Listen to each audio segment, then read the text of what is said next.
नमस्कार। Capital TV का खास शो राहुल का अग्निपथ देख रहे हैं आप। मैं हूं आपके साथ पूजा।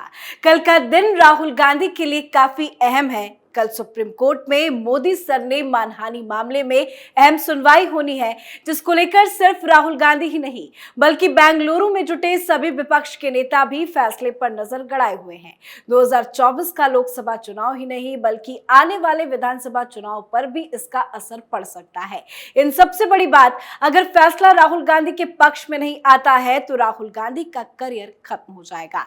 तो कल सुप्रीम कोर्ट में क्या होगा, क्योंकि वकीलों की फौज दलीलों के साथ तैयार है, इस पे तो चर्चा करेंगे ही, पर साथ ही आज कांग्रेस पार्टी की कर्नाटक हाईकोर्ट में बड़ी फजीहत हुई है।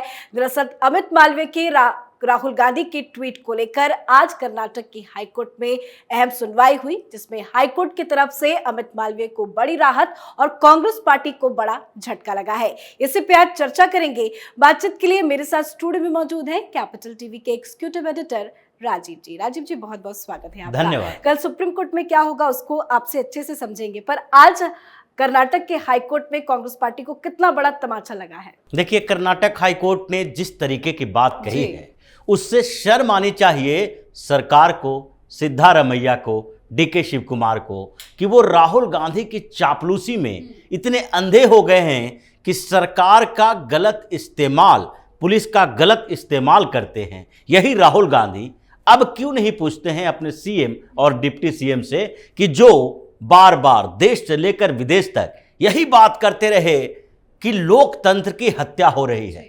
सरकार अपनी एजेंसियों का दुरुपयोग कर रही है, सरकार संवैधानिक संस्थानों पर कब्जा करके बैठी हुई है। अब सरकार यहां पर तो लोकतंत्र में राज्य की भी है और केंद्र की भी है। राज्य में सरकार आपकी भी है और आपकी राज्य की सरकार कैसे दुरुपयोग कर रही है उसका उदाहरण सामने दिख रहा है कर्नाटक में, जो हाईकोर्ट ने कहा कि अब आप ये बताओ कि अगर किसी ने ट्वीट किया राहुल गांधी के बारे में, यानी कि अमित मालवीय का जिक्र हो रहा था कि उन्होंने राहुल गांधी के बारे में ट्वीट किया, राहुल गांधी के ऊपर हमला किया, तो फिर इससे सांप्रदायिक सद्भावना कैसे बिगड़ जाएगी, इससे माहौल कैसे खराब हो जाएगा, किसी वर्ग विशेष को तकलीफ कैसे हो जाएगी, मुस्लिम नाराज कैसे हो जाएंगे। कहने का मतलब यही था, क्योंकि अमित मालवीय ने जो ट्वीट किया था उसमें क्या कहा था, राहुल गांधी देश के लिए खतरनाक हैं, इसमें कोई दो राय नहीं है। दूसरी बात कि जो विदेशों में जाकर प्रपंच फैला रहे हैं, घृणा फैला रहे हैं, और सैम पेत्रोडा जिस तरीके से राहुल गांधी के सुर में सुर मिला रहे हैं, देश को बदनाम कर रहे हैं, प्रधानमंत्री को बदनाम कर रहे हैं, ये देश के लिए खतरनाक है। अभी इस बात को लेकर जो ट्वीट किया गया, क्या अलग अलग मंचों पर भारतीय जनता पार्टी के नेता या दूसरे नेता या सोशल मीडिया एक्टिविस्ट या फिर सोशल एक्टिविस्ट ये बात नहीं उठाते, ये नहीं कहते कि राहुल गांधी ने जो कहा वो गलत था, कि लोकतंत्र की हत्या हो गई है। राहुल गांधी ने जो कहा कि जो दुनिया के डेमोक्रेसी के डिफेंडर हैं वो भारत आकर डेमोक्रेसी की सुरक्षा करें, मतलब यूरोप और अमेरिका को आमंत्रित किया जा रहा है कि हमारे देश की लोकतंत्र को सुरक्षा प्रदान कीजिए। कैसे कीजिए? जैसे कि आपने इराक में किया, जैसे कि आपने अफगानिस्तान में किया, जैसा कि आप सीरिया में कर रहे हैं। मतलब ये लोग भारत के खिलाफ विदेशों में जाकर दुष्प्रचार कर रहे हैं और इनके खिलाफ कोई एक ट्वीट भी ना करे। अब ये ट्वीट किया गया और उसके बाद वहां पर इन्हीं के नेता जो रमेश बाबू हैं, इन्होंने एक एफआईआर दर्ज कर दिया। अब पुलिस को यह समझना चाहिए कि इस मामले में एफआईआर जो दर्ज हुआ है उसमें किस तरीके के नियम कानून काम करते हैं, सीआरपीसी की कौन सी धारा लगानी चाहिए, लेकिन इन्होंने तो लगाना ही था कॉन्स्पिरेसी का 120B। सीआरपीसी की वैसी धाराएं जिसमें क्रिमिनल कॉन्स्पिरेसी दिखाई पड़ रही है, सीआरपीसी की वो धाराएं 153A, यानी जिससे सांप्रदायिक सद्भावना बिगड़ जाएगी, राज्य का माहौल खराब हो जाएगा, दंगे हो जाएंगे, फसाद हो जाएगा। यानी राहुल गांधी के बारे में अगर कुछ बोले तो उस प्रदेश के मुसलमानों को तकलीफ होगी, उस प्रदेश के अल्पसंख्यक परेशान हो जाएंगे। क्या राहुल गांधी ने ठेका उठा रखा है उन लोगों की? कर्नाटक हाईकोर्ट ने यही कहा कि सरकार तत्काल इन्वेस्टिगेशन बंद करे क्योंकि इन्वेस्टिगेशन की जो दिशा है वो शर्मनाक है। अगर इसी दिशा में आप इन्वेस्टिगेशन कर रहे हैं, पुलिस अगर ये सोच रही है कि किसी व्यक्ति के ऊपर हमला करने का मतलब ये होता है, नेता के बारे में कुछ बोलने का मतलब ये होता है कि सांप्रदायिक सद्भावना बिगड़ जाए, एक वर्ग विशेष उत्तेजित हो जाए, तो इसका मतलब है कि आप किसी को फंसाना चाहते हैं। और अगर फंसाने के लिए आपने पूरी कॉन्स्पिरेसी तैयार कर ली है, तो जब तक हाई कोर्ट इस पर आगे सुनवाई न करे, फैसला न दे, तब तक आप पुलिस इन्वेस्टिगेशन रोको। ये बड़ी बात है कि जो सुप्रीम कोर्ट और हाई कोर्ट के बीच देखा गया है। हर प्रदेश में जहां जहां हाई कोर्ट में कांग्रेस जाते हैं या कांग्रेस के नेता फंसते हैं, वहां पर हाई कोर्ट में इन लोगों के खिलाफ फैसला आता है। चाहे गुजरात का हाई कोर्ट हो, कर्नाटक का हाई कोर्ट हो या फिर महाराष्ट्र का हाई कोर्ट। इनको सुप्रीम कोर्ट से ज्यादा उम्मीदें हैं। यह सबसे बड़ी बात यही है कि सुप्रीम कोर्ट और हाई कोर्ट के बीच डिफरेंशिएशन को देखिए। जब जब इनके लोगों का मामला हाई कोर्ट में आता है तो वकील तो वहां भी बड़े हैं, और यही सुप्रीम कोर्ट में वकालत करने वाले लोग हाई कोर्ट में जाकर दलीलें पेश करते हैं। जो हाई कोर्ट में जाते हैं वो सुप्रीम कोर्ट में भी है। लेकिन ऐसा क्या हो जाता है कि हाई कोर्ट से सुप्रीम कोर्ट आते आते मामला पूरी तरीके से पलट जाए, जैसा कि अभी तीस्ता सितलवाड़ के मामले में हुआ, जैसा कि पवन खेड़ा के मामले में दिखाई पड़ता है, जैसा कि अभी कर्नाटक हाई कोर्ट ने जो फैसला दिया।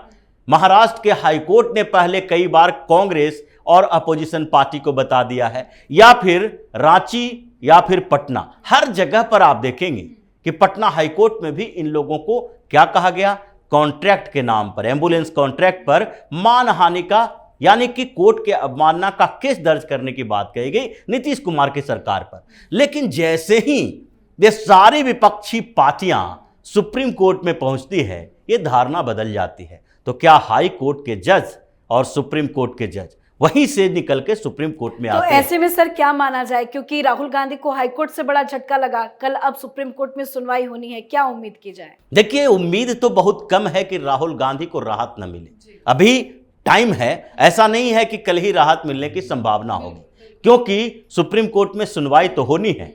अब सुनवाई की शुरुआत भी अगर सुप्रीम कोर्ट में दलील पेश करने की बात कही जाती है, जो पहले से अभिषेक मनु सिंघवी ने बता दिया है कि हम किस डायरेक्शन में सुप्रीम कोर्ट को कन्विंस करने वाले हैं, और डायरेक्शन यही है कि अपूरणीय क्षति राहुल गांधी को होने वाली है, इनका कैरियर बर्बाद हो जाएगा, वायनाड के लोगों का प्रतिनिधित्व लोकसभा में नहीं हो रहा है, उपचुनाव होगा, और इसमें जो मानहानि का मामला है बहुत छोटा मामला है, जिसमें ऐसी सजा नहीं दी जानी चाहिए। आपसे यही गुहार है कि सजा पर रोक लगा दी जाए। ये दिशा जो है उसी के फेवर में ये दलील दे रहे हैं। पर जो दलीलें दे रहे हैं, क्या वो दलीलें काम आ पाएंगी? अब बात यही है कि जिस तरीके के सुप्रीम कोर्ट का व्यवहार रहा है अभी तक के मामलों में, उसमें तो ये लगता है कि सुप्रीम कोर्ट के जज कुछ सुनने के लिए तैयार नहीं होते हैं, क्योंकि उनको जहां लगता है कि यह अपोजिशन का मामला है, वो मामले में ऐसे खिचड़ी पका देते हैं, या तो लंबा खिंच जाएगा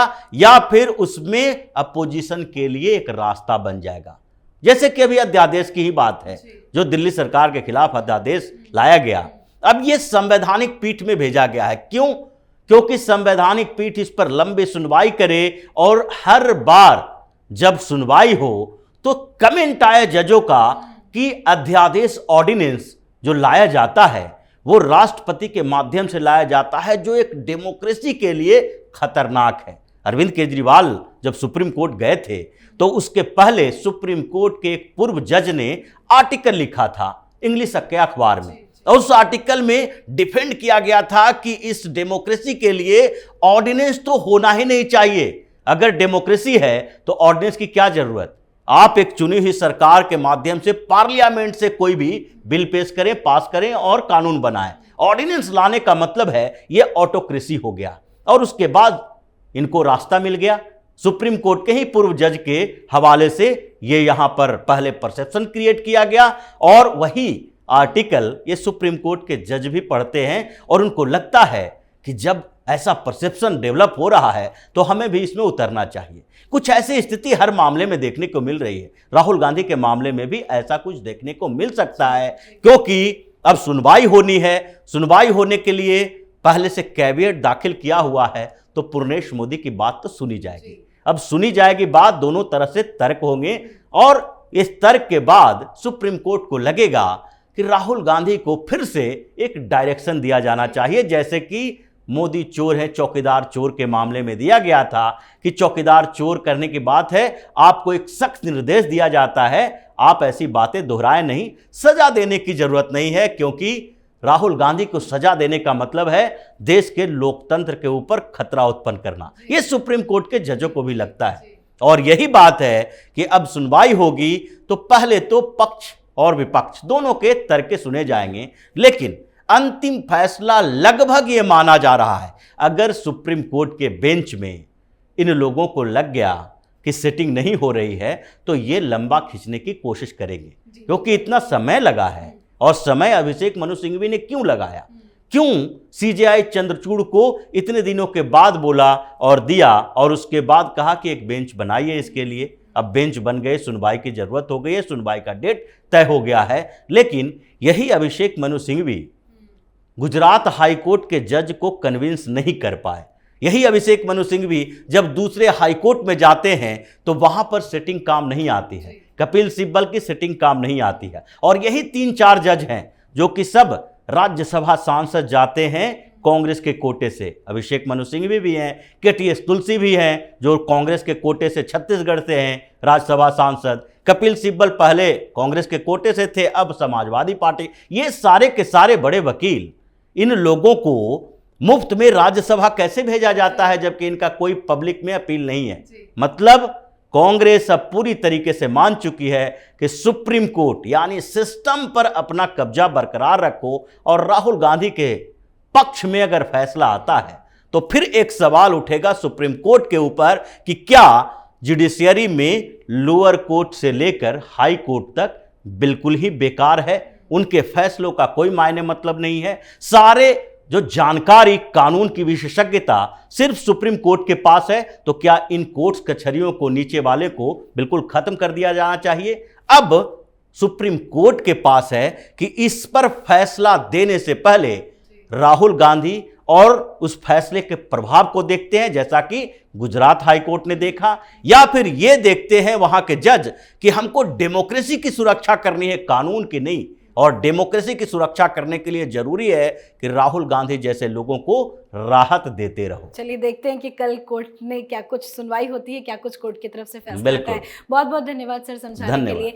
तो एक तरफ कर्नाटक हाईकोर्ट में अमित मालवीय के ट्वीट को लेकर कांग्रेस पार्टी को बड़ा झटका लगा, तो कल मोदी सर ने मानहानि मामले में सुप्रीम कोर्ट में अहम सुनवाई होनी है। राहुल गांधी की फौज राहुल गांधी को बचाने के लिए पूरी तरह से तैयार है। अपनी दलील में राहुल गांधी ने कहा है कि लोकतांत्रिक राजनीतिक गतिविधि के दौरान एक राजनीतिक भाषण में इस तरह की कठोरतम सजा की आवश्यकता बताई गई है। ये देश में राजनीतिक संवाद को खत्म करने वाली विनाशकारी मिसाल कायम करेगा। तो वहीं पूर्णेश मोदी की भी दलीलें बरकरार है। अब देखना होगा सुप्रीम कोर्ट कल किसके पक्ष में अपना बड़ा फैसला सुनाता है। आज के हमारे शो राहुल का अग्निपथ में फिलहाल इतना ही। देखते रहिए कैपिटल टीवी। नमस्कार।